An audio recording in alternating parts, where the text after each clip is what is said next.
Hello, my name is Chan Jun Wei with matrix number AA200698. In this video, I'm going to discuss about sheet metal arc welding, or simply known as SMAW. Without wasting any time, let's get started.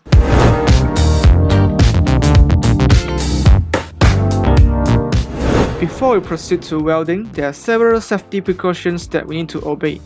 First and foremost, when we are entering the welding workshop, we should wear fire and electricity resistant clothing, aprons, boots, welding gloves, and hand shields to protect ourselves from heat, fire, burns, and electrocution. Next, wear appropriate PPE, personal protective equipment, to protect our eyes from hot slag, spark, intense light, and chemical burns. Also, we should wear ear muff and earplugs to protect our ear against noise. Next, we should check for welding equipment and electrode holder before proceeding to work. Ensure that the ventilation and local exit holes are adequate to keep the fumes and gases from breathing zone.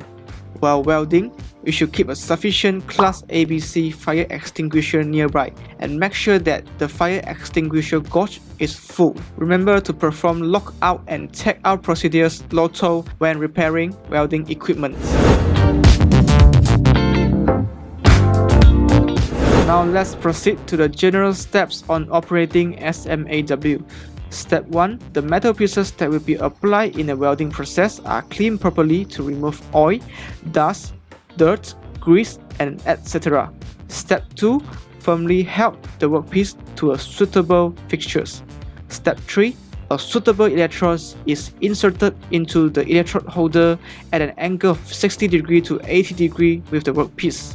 Step 4. Select a proper current and polarity. Step 5. The site where welding is to be done is marked by the arc. Step 6. Welding is done by contacting the electrode to the workpiece. Maintain the electrode with a proper distance to produce an arc. Step 7. The slag produced is brushed off after the joint has cooled. Step 8. The electrode holder is taken out quickly to break the arc. Lastly, Step 9. The supply of current is switched off after the welding is over.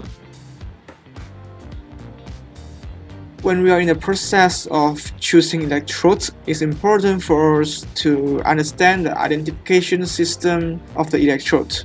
So this identification is specified by American Welding Society. Generally, it will consist of one alphabet E followed by 4 or 5 digits. The alphabet E simply stands for electrode. The next 2 digits is, or sometimes next 3 digits is, stand for minimum tensile strength, where this is the amount of tension of the material can resist before failing. It's measured with 1000 psi. So in this case it's 60, so it stands for 60,000 psi.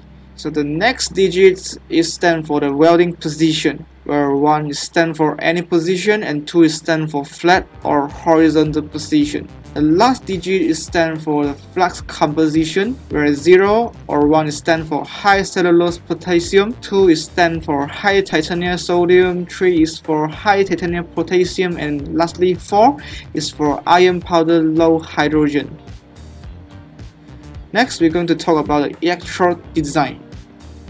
So we can say that the electrode is a metal wire that's covered by the layer of the flux, and inside the part is the metal that's made of carbon and also low alloy steel.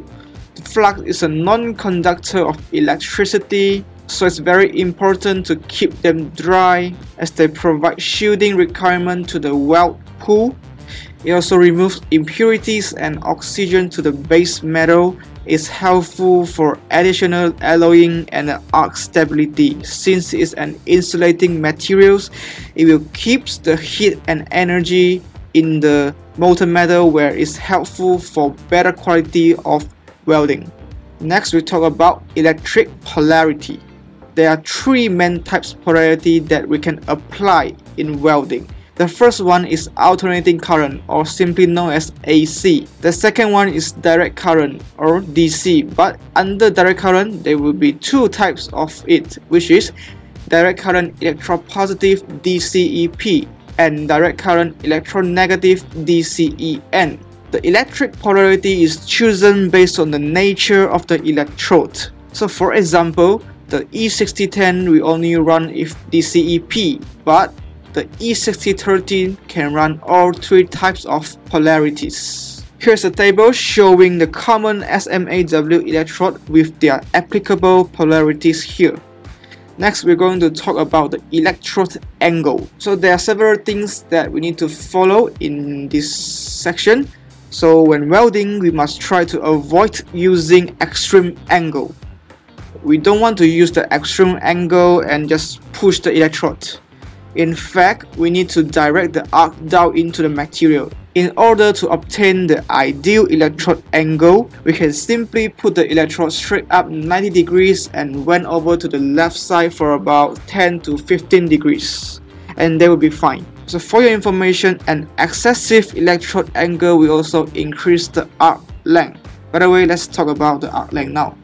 For stick welding, we can keep a distance of 1/8 inch, around 3.175 millimeters, between the rod tip and the workpiece. So this is the ideal arc length for stick welding. So when the arc length is too short, the weld will lay with the end of the rod and covered by the molten slag, and the surface of the weld is uneven where it has been dragged along by the rod. When the arc length is too long, it will make the arc unstable and the slag will be difficult to move from the edges to the weld end. It will look like this in the final product. And this is the product with the ideal arc length. You can see that the product is beautiful, the arc is neat and cleaned. Now let's look at some of the process of welding and outcome of welding with some different polarity, electrode, and also the amperage. The first, we will look at the E6010 DCEP 85 amps. Rocking motion, okay, just back and forth and just kind of carry the bead along. That's all I'm doing, real simple. Keeping the rod down close, barely dragging the rod on the material with a very slight stick.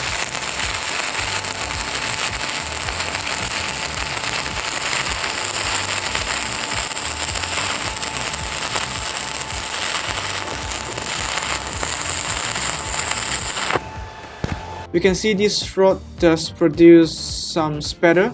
If you run with right technique and correct amperage, the bead produced is around double the size of the electrodes. The next, we will look at the E6010 DCEP 70 amps.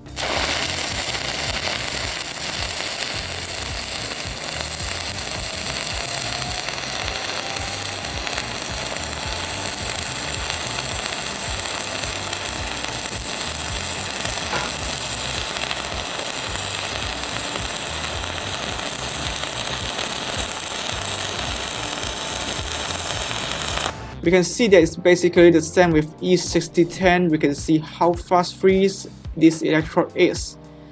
Now let's see how E6011 AC 80 amps perform.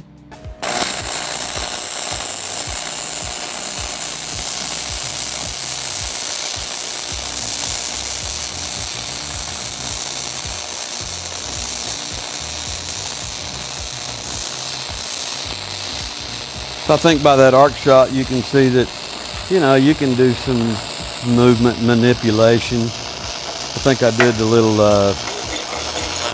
We can see it is softer in the penetration profile.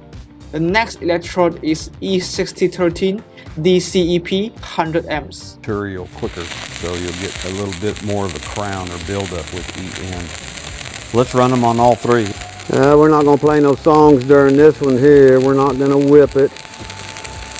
This is just straight drag. Be as steady as you can. Try not to fall asleep.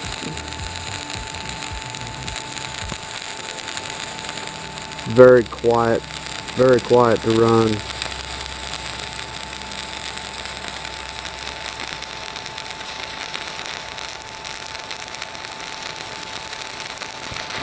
You can see the slag is easily to peel off. The kind of electrode will have a soft running and good color. Let's see how E6010 DCEN 100 amps look like.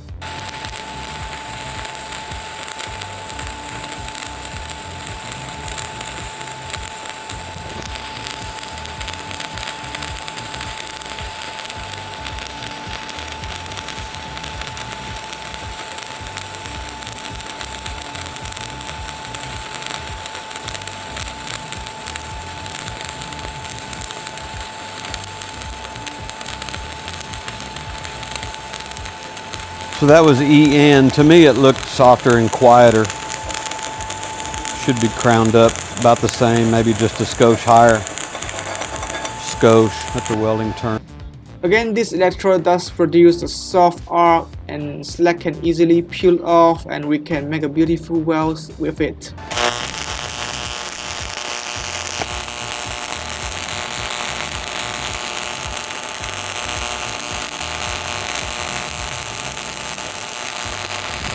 Got a little AC buzz working right here. Nice, soft, smooth arc. Little sparkle show going on, but those, that's the nature of AC, but those sparkles are small. They're not heavy, big spatter.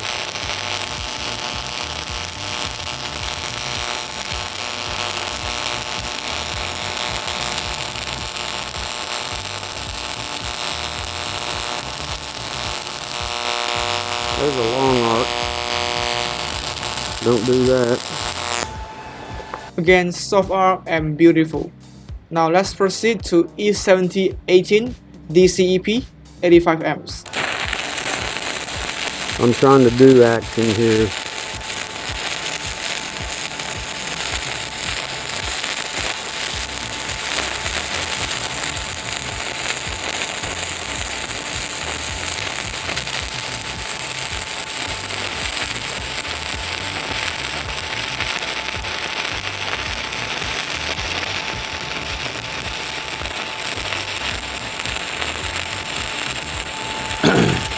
The flux, the slag on this rod is more of a, I don't want to say it's like a dense iron powdered glass type. You can see how shiny it is. You can see it has a smooth ripple patterns.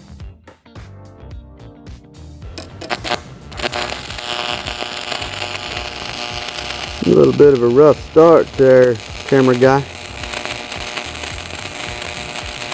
So this is alternating current and it runs pretty smooth.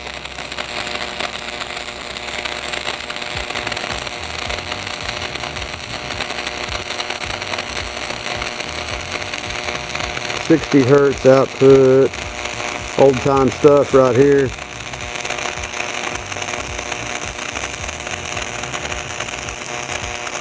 It's basically the same with DCEP, it's very smooth and also beautiful.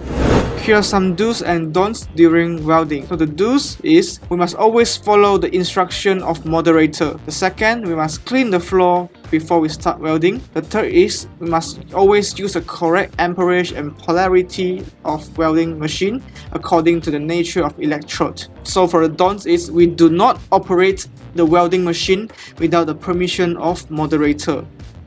Second, we do not touch the metal parts of the electrode holder with skin or wet cloths. The third is, we do not continue to weld if we are unsure of something. Now let's discuss about the weld bit with some defects. So the pictures here showing the weld bit, the product of welding with some defects. So the first defect that we can spot from this weld bit is the overlap. So this type of defects occurs when the weld face extends over the weld toe. And in this condition, the weld metal will roll and from an angle less than 90 degrees. The second defect that we can spot from this weld bit is spatter, which is the dots around the weld bit. This kind of defects happens when some metal drops expel from the weld and remain stuck at the surface. Here are some causes and ways to overcome the defects. So the main causes for the overlap is the improper welding technique, application of large electrodes, and also high welding current.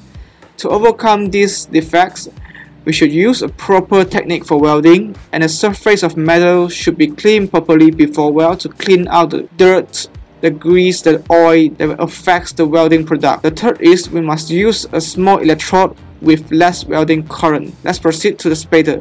The main causes of spatter is high welding current, low voltage setting, incorrect polarity, improper gas shield, steep working angle, and also the surface of metal is not cleaned properly before weld. In order to overcome these kind of defects, we can reduce the arc length and the welding current. We must apply the right polarity and increase the plate angle. Also use a proper gas shielding. There are several things that we need to do before we left workshop. The first thing is, of course, we must clean up the working area to ensure it's always cleaned. And the second is we must ensure all the power supply has been turned off. The third is the welding operators should stay at the work area for at least 30 minutes after finish welding to ensure there's no smoldering fire. That's all for this video. Thanks for watching.